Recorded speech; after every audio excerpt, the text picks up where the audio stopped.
economic corridors actually were considered as the most important part of BRI.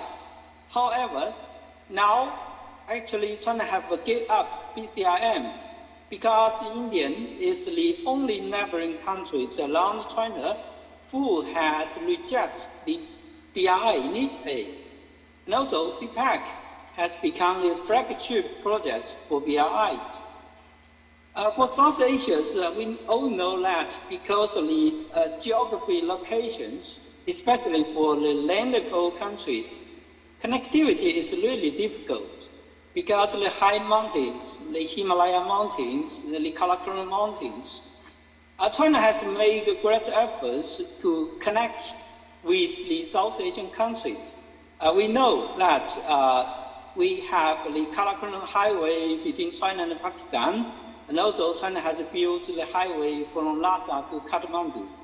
Actually, as early as 1951, China actually proposed to India to build a road to connect Tibet with India, but India was reluctant at that time.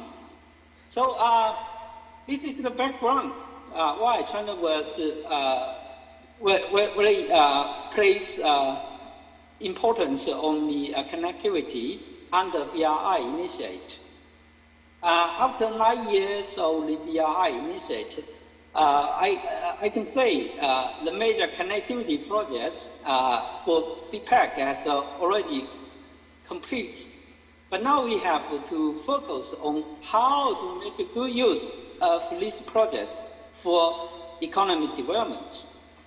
For the landlocked South Asian countries, I think the geopolitical factors actually has delayed many connectivity projects because the connectivity in South Asia actually have a very strong geopolitical effect. Actually, India would not like to keep its leverage on the landlocked South Asian countries. So from Indian side, India was not likely to see more and more connectivity between China and the South Asian countries. I think for China, actually, we are making it very clear. Several days ago, the State Councillor and also Foreign Minister Wang Yi has visited several South Asian countries. He made it very clear China will make great efforts to promote the connectivity in South Asia. And also he has promised China will make solid progress for the railway projects between China and Nepal. And China will help Nepal to realize the dream from a landlocked country to a land-linked country. To conclude, I think for China's position on connectivity in South Asia is very clear. Chinese government also mentioned it for several times. I think there are 4 principles for connectivities in South Asia. The first, in countries in this region, I think should stick to openness and also inclusiveness. And also we have to uphold the spirit of the friendship. China opposed to playing geopolitical games in the name of connectivity. And actually China is like to follow the principle of the extensive consultation, joint contribution, and also shared benefits. Secondly, we would like to pursue both the hardware and also the software development in connectivities.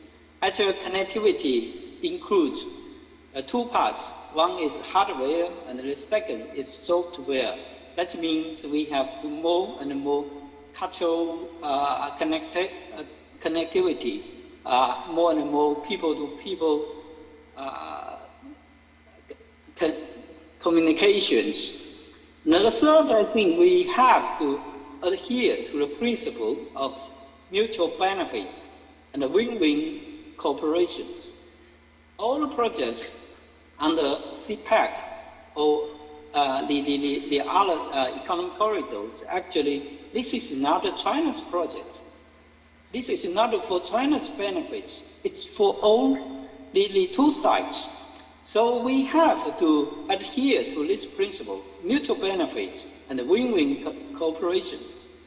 And lastly, I think for just now I mentioned all connectivity actually have geopolitical connotations. Actually, we have the security side for the connectivity. So I think we have to stick to the principle common security. Now we can see more and more, I can say, return of geopolitics to this region. Actually, the United States has put forward the Indo-Pacific strategy. Many of these South Asian Mr. countries... Min Wan, if I can ask you to conclude, please. Okay. Since time limit, I think maybe I should stop here. Thank you. Thank you indeed. Really appreciate. And I think I have one announcement on the housekeeping, which is that at 1:30 there's to be a Jummah break, but I do realize that we may be... Okay, so we have been granted 10 more minutes. So thank you. So let me come back to this hall now and really invite Mr. Andrew Small, who's Senior Fellow at German Marshall Fund, for his interventions, please. Thanks very much, Vakar, and thanks to the organizers, to the National Security Division, and to Moeed particularly for the chance to be back in Pakistan again. I'm going to make two kind of overarching points. First is relating to the challenges now of attempting to leverage geoeconomics, and then a couple of points on the opportunities that are there for Pakistan in particular. Adding, I think, to some of the points that Peter has made on some of the current challenges. And I won't dwell on the obvious issues in the neighborhood that are there, with Afghanistan, with India. I would say on the China side at the moment, an area that has had such a transformative effect, we have been going through a kind of slowdown period with the Belt and Road in the last few years. I think the era of speed and scale on the Belt and Road has really kind of come to an end. That's not necessarily a bad thing. There's a different logic to some of the projects now, but we've seen that, of course, with CPEC and somewhat of a slowing down for I think good reasons. But it does mean that the context we're dealing with when it comes to China connectivity, not just for Pakistan, but globally, if you're looking at the numbers as well, looks somewhat different to the way that it did a few years ago.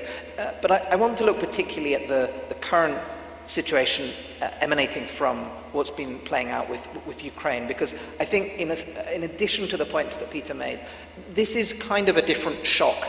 If you talk to a lot of companies and a lot of policymakers, even in the thick of the COVID-19 pandemic, about some of the issues they were wrestling with on supply chains, dependency, these sorts of questions, which I think were already being rethought in the context of the US-China trade war, in the context to a certain extent of some of the indigenization push, self-reliance push that you were seeing in China itself. I think you've seen some of these move from a kind of set of choices that were being made and deliberated on to something that feels like more of an urgency and a necessity as a result of what's been playing out recently. And you certainly see that on the policymaker end, where I think there's just very, very different questions being asked by politicians right now in a way that during COVID, the peak of the COVID crisis, tended to be focused on a sort of narrower range, particularly of medical supplies and things, but I think this is now being looked at much more widely in terms of supply chains and dependencies, particularly when it comes to certain authoritarian states that threaten their neighbors. But I think what you've also seen on this is a lot of different action from the companies as well. What we saw playing out in Russia was not just sanctions, it was companies themselves making the choice pretty much to zero out their positions in the country, and as a result you've seen very different assessments of risk in capital markets, pricing those risks in very, very differently. And again, not just with reference to Russia, but absolutely across the board. And I think the sense that is now there is that this kind of era of globalization and interdependence as perceived a bit more almost as a force of nature, an inevitable trend that you just had to adjust around. I think there's just a rethinking now of what forms of economic interaction work. And so I think we're already seeing, again, not just from governments, but from the choices that companies themselves are making, questions about certainly reshoring, certainly nearshoring, but also friendshoring, trusted networks for supply chains in a very different way from the kind of fully globalized, indiscriminate version of globalization that I think you had before. More concern about single source dependencies on particular countries, less about just-in-time deliveries. And that's really having quite a convulsive effect that we've only really just seen the start of right now.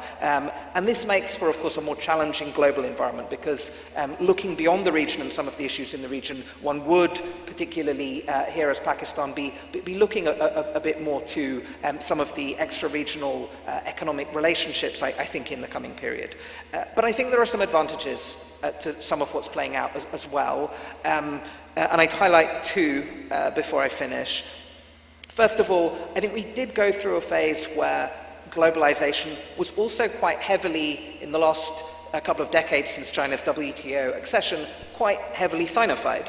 Not just because of the cost advantages in China, but because of the clustering of suppliers that you had there, the quality of transportation in infrastructure, a huge volume of kind of outsourcing that had previously been more diffuse in Asia. China was a huge beneficiary of that. I think you're now getting more of a diversification push, including beyond China. And China itself is driving that as well. I mean, of course, through the Belt and Road and other things. This isn't a kind of counter-China effort, but I think there's a lot of rethinking going on about particularly some of the China-related dependencies. What you're also starting to see now is connectivity competition in a way that I think was much weaker still a few years ago. When China launched the Belt and Road, it really functioned as a critique as well for a lot of how infrastructure finance was being done by the multilateral institutions, by the United States, by the Europeans. You saw some countries react to that. Japan reacted, I think, very quickly in the first instance, but really on the US and European side in particular, the capacity to mobilize development finance, capacity to mobilize infrastructure finance, it just proceeded very slowly. There was more critique, I think, of the Belt and Road than there was alternative offers. I think this year in particular, you're going to start seeing more of that money flowing in ways that also relate to these questions of supply chains and diversification.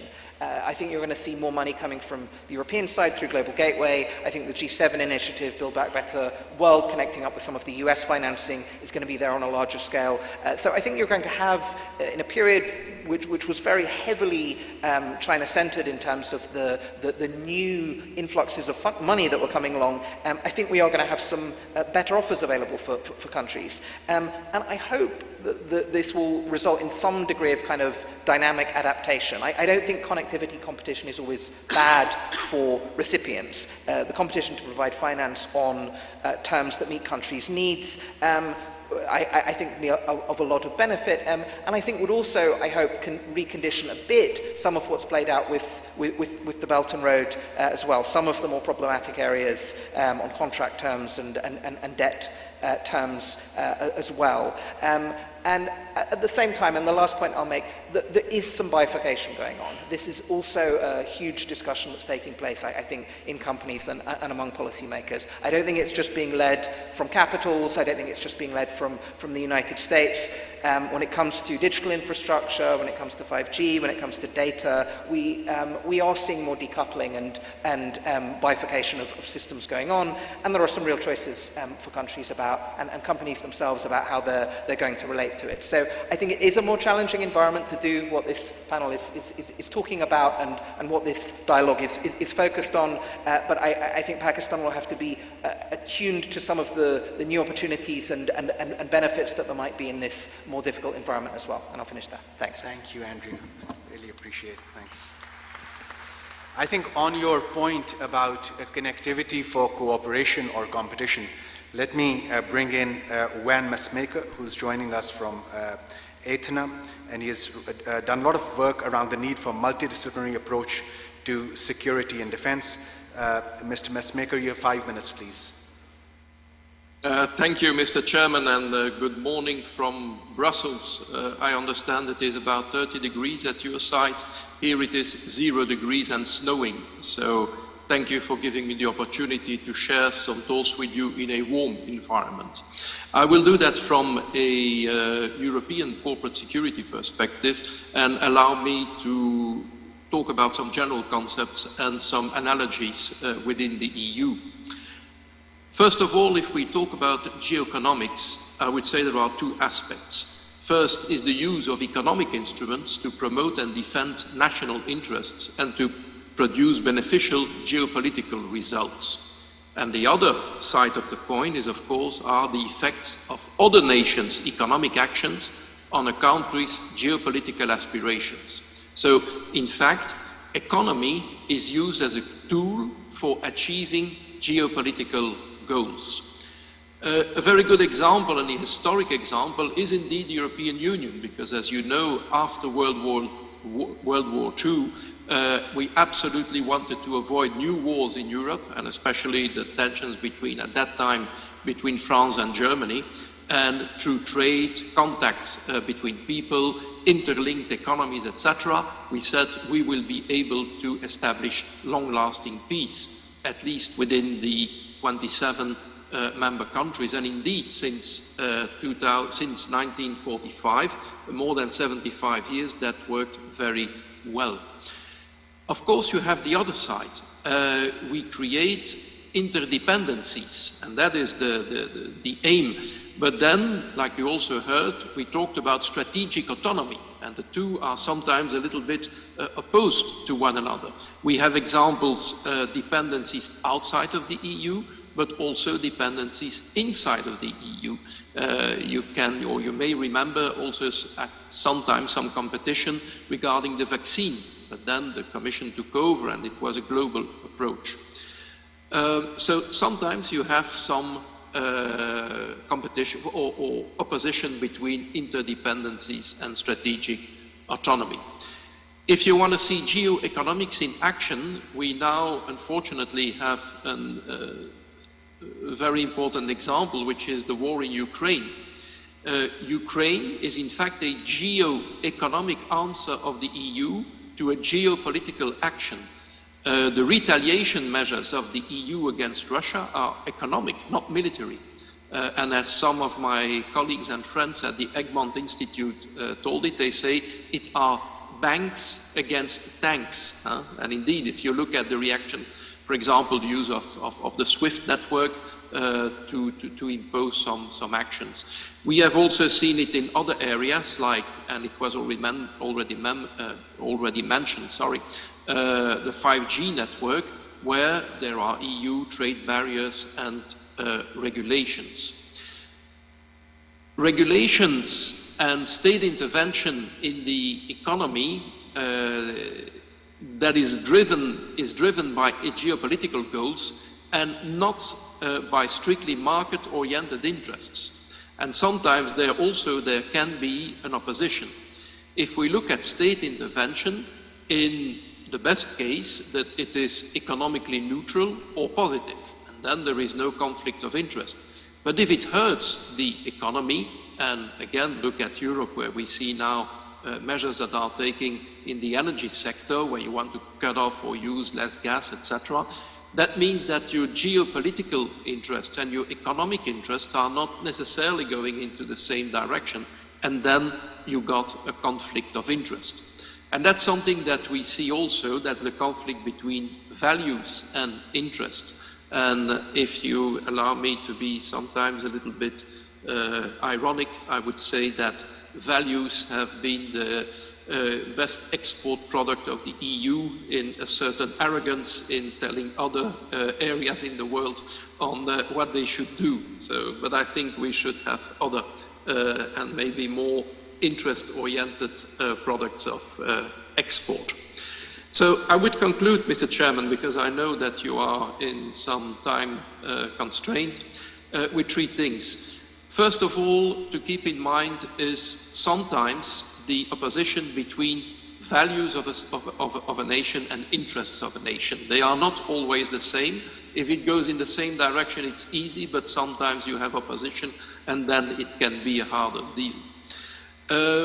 What we also see that issues arises when there is a conflict between, indeed, these geopolitical objectives and economic interests. And you can play on the geopolitical objectives, but not for too long, because then you could harm your economic interests. And as third and last point, I would say that the competition between the great powers that we see now, the US, China, Russia, and the EU, are being, and actors in there are being pressured to choose camps.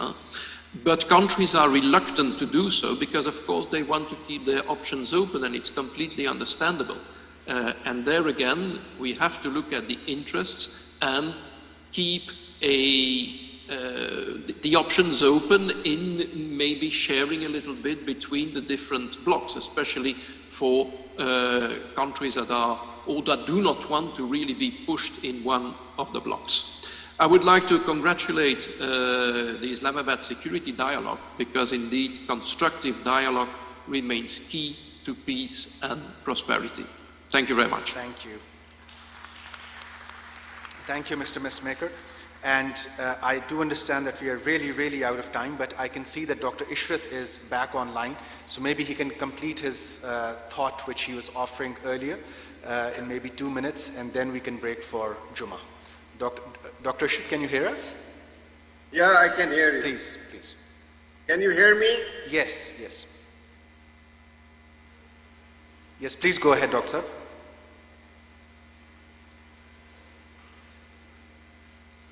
No, I think there's a bandwidth issue. So let me also thank the organizers for having all of us here. I do understand that this was the first technical session, and there's a feature session after this as well. So we look forward to those very esteemed speakers. Let me thank Dr. Ishrat, Mr. Messmaker, Mr. Minwan, Mr. Andrew Small, Mr. Peter Frankopan, and Dr. Shamshad Akhtar. Thank you very much, and we can now break for Juma and lunch. Thank you.